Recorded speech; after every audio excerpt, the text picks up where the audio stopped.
And the next presentation continues the subject of the electronic properties of functionalized carbon nanotube. And the presenter is Whitney. So she will look more on the electronic structure side of the carbon nanotubes functionalized by oxygen. Hi, I'm Whitney. So today I'll be talking about the oxygen absorption on single-wall carbon nanotubes. So first off, I will go through the introduction and I'll talk about the motivation of this project, and then I'll talk about the methods, the result, and then finally the conclusion. So first off, the introduction. A carbon nanotube is a folded sheet of graphene. Oh, a sheet of carbon. Okay. And then some of the applications including electrochemical gas sensors, and they also use in polymers to control and enhance conductivity. They are added to anti-static packaging.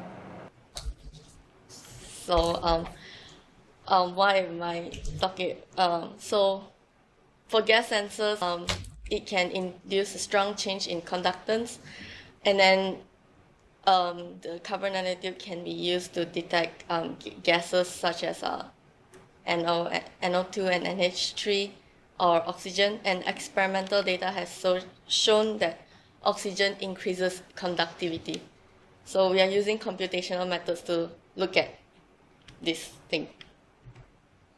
So I use, to build and edit the models, I use Avogadro, JMOL, and VASView.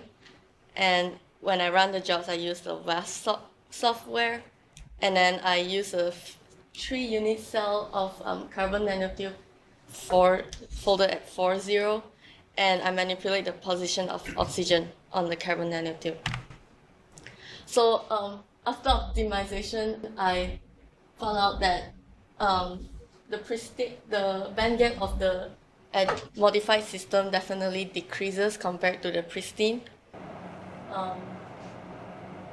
This one I have one of the carbon substituted with oxygen, and a few other cases where I have just I remove one carbon from the nanotube and just have one oxygen molecule on top of it, and the other one I just put either parallel or perpendicular to it just to look at the result.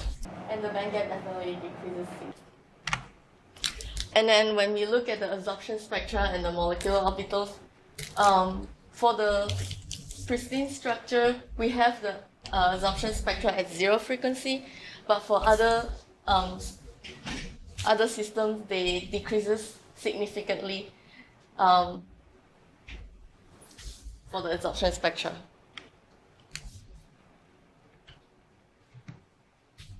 Yeah. So in conclusion, the oxygen definitely decreases the band gap and thus increases the conductivity. The change in absorption spectra also proves that oxygen is present.